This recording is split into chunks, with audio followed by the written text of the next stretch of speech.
Bonjour à tous. Welcome to my channel. My name is MJ, and the last video I made was about consistency. And since that video, I've had a daughter. But today I wanted to talk a little bit about capitalism, as inspired by Tupac.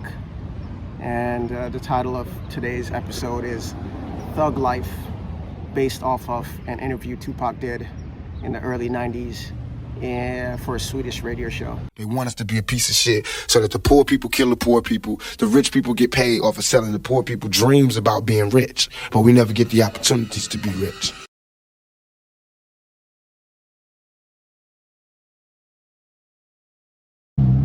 That interview from that Swedish radio show, I think Tupac comes off as a prophet. He says some stuff that is still relevant today. Last year, I remember the outrage, seemingly global outrage, that was happening after the killings of Breonna Taylor, Ahmaud Arbery, and especially George Floyd, because of the brutality of that. They were all brutal, don't get me wrong, right? But a lot of people that I spoke to, they felt they could put themselves into the shoes of George Floyd, and having somebody with authority, somebody with power, snuff out your life like that. I think it resonated with people on a global scale. And I saw people of all backgrounds take to the streets all over the world. It seemed like a large majority of the people, whether you are on the political divide, whatever side you're on, the right, the left, everyone was outraged. They said, this is disgusting. This is not the way we do things. The people that took to the streets, all different walks of life, and it reminded me, I watched that, the Judas and the Black Messiah movie, based off of Fred Hampton, with Lakeith Stanfield playing the Judas, right? And the movie talked about Fred Hampton's life, and he did not just focus on the black people, trying to bring black people together to make change. He sought out to make a rainbow coalition, bringing people from all walks of life, poor white people, poor Latin people, Latinx, Latino, Latina people, poor black people, anybody that was a victim of the system, of oppression.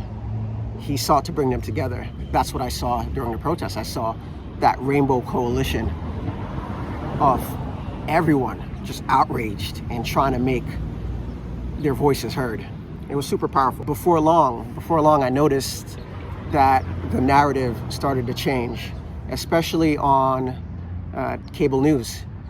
You had your Fox, your MSNBCs, your CNNs, and the list goes on with the other cable news or just the news organizations out there who are surprisingly or not surprisingly owned by a very small few, right? So it explains why the narrative changed, and it went from the outrage of this police officer being the judge, jury, and executioner to a defund the police. That conversation, right, it's a conversation that, hey, it's worth having. We should have all these conversations and have them openly, I believe, at least. But that became the loudest part of the conversation, right? That, and also the Black Lives Matter movement, and people were talking about the Black Lives Matter movement being fascist, and like, it seemed like we got lost somewhere along the way. That unity that I saw, it turned back into division again. And I remember I was talking to my friend. He went down to downtown Los Angeles, right? And all throughout Los Angeles, there was protests for this movement, right? And he said, hey, MJ, this is looking like real change is about to happen. And I'm listening to it and I'm like, I feel like I've been here before, man. I feel like I've had this hope before. At this defining moment, change has come to America. Maybe I got a little bit pessimistic, but I kind of wiped it off, man. Like slightly optimistic, hoping that real change would occur. But as I said before long, it went right back to that division. I walk around Los Angeles. I travel around the country. Shit, I was in Hawaii not too long ago, a baby moon with my wife before my beautiful daughter was born. And I see shops closed down, restaurants, stores closed down. Seems like Main Street is going away. I walk around LA, you see homelessness running rampant. I walk around black and white communities when I'm on my travels, and they're both suffering, right? How is that the case in the richest country in the world? How is that the case in the richest state in the richest country in the world? Dig this. California, if it was a country, it would be something like top 10. I don't know what the numbers are. Last time I checked, it was like 5 or 6. It would be the 5th or 6th richest country in the world. California makes money. How does it have so much of its people homeless? How does it have so much of its infrastructure crumbling? Something is wrong. You drive around downtown LA, you see buildings going up left, right, and center, and below those buildings, people that are sleeping on the streets. And it's not just the same old people. It seems like more people are hitting the streets every day. Let's get back to some Tupac, yeah? I don't understand. It's not the same rules. We all have to follow the same rules. The rules have to apply to every man, woman, and child. It cannot be just for the rich or for the poor. If it is, there's going to be war. And that's what thug life is about. I'm showing you that when you oppress a people, all we going to do is blow up in your face. Why is a country called the United States so divided? Why is it that it's the rich versus the poor? Why is that the case? Something is wrong with the system that is dividing us so. Are we resigned to this fate? I sure hope not. But what can we do to right the ship, right? Even if you're listening to this and you're poor, you're listening to this and you're not poor, excuse me. What kind of country, what kind of world are we gonna live in if this division continues? Do we stand idly by as more of this keeps happening? I'm sure this last Tupac quote with you. But I'm going to show that I'm not the man. You know, it's a thug thing. It's in every man. This is in every man. I just happened to get it solo. I had a lot of light on me, so I took all these niggas and we going to blow it up. And I'm going to show that when I'm in a group situation, I love rat packing because it's better. You can hit more spots. You know what I'm saying? It's more decisive and it's more thorough. You know what I'm saying? Less slip-ups. I got more voices. I got more ideas. You know, and plus everybody's sprouting out. That makes the bomb bigger.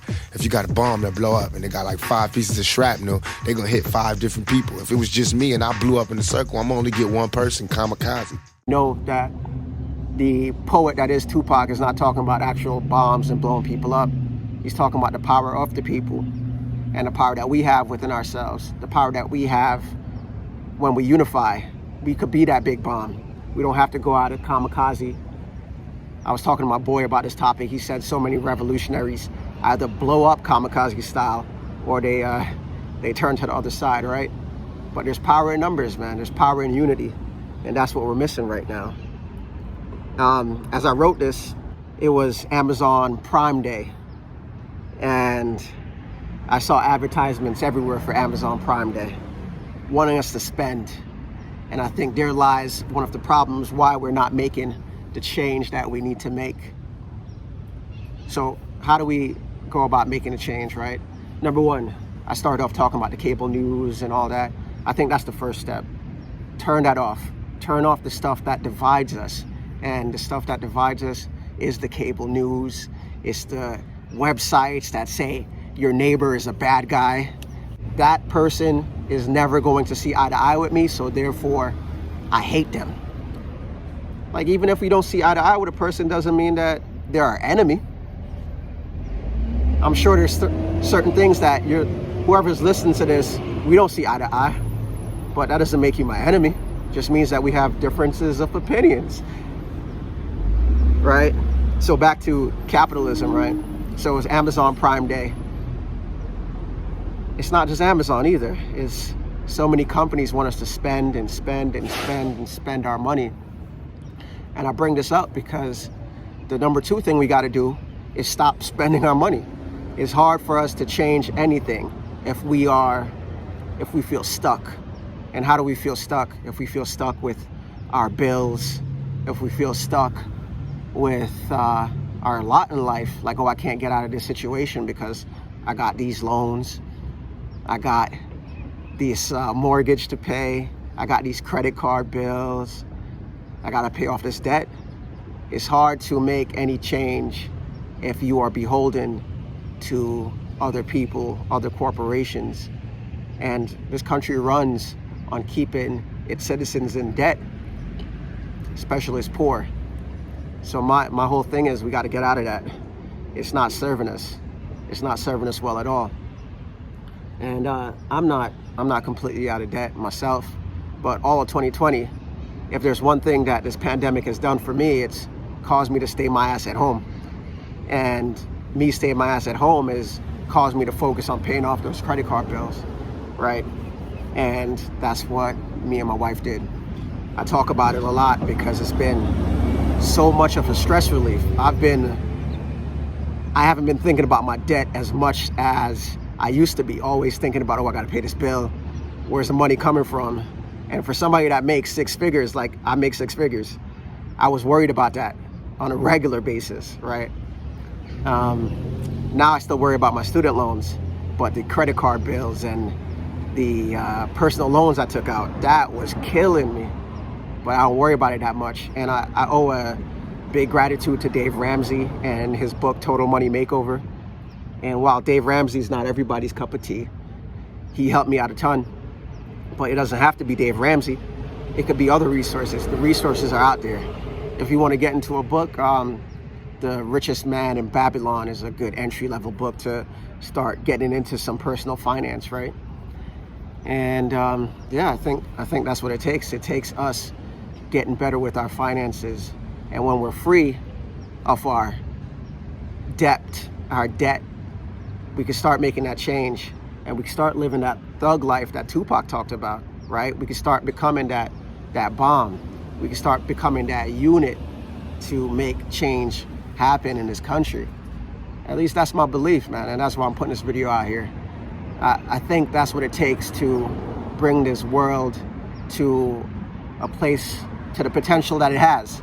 Right now, it's caught up in this hyper-capitalistic society where the care is not about the environment or the people or making sure that everybody's well taken care of. And I'm not saying give everybody money. We have our own will and we got to make things happen, right? But right now we are too far into the direction of capitalism, where the only things is I got to make sure my stakeholders are getting a return on their investment. And we can't live by that because it becomes the only goal, and that's not healthy. We don't care about the commons. We don't care about the planet that we have. We don't care about our people. And that leads to the destruction of our society. And unfortunately, that's what's happening now. I believe that we're a beehive. We're a big unit. This whole planet operates like a big ecosystem, right? And we are a big part of that ecosystem. We can't continue to be divided, and we can't continue to act individualistic, because that leads to serious problems. But I have faith.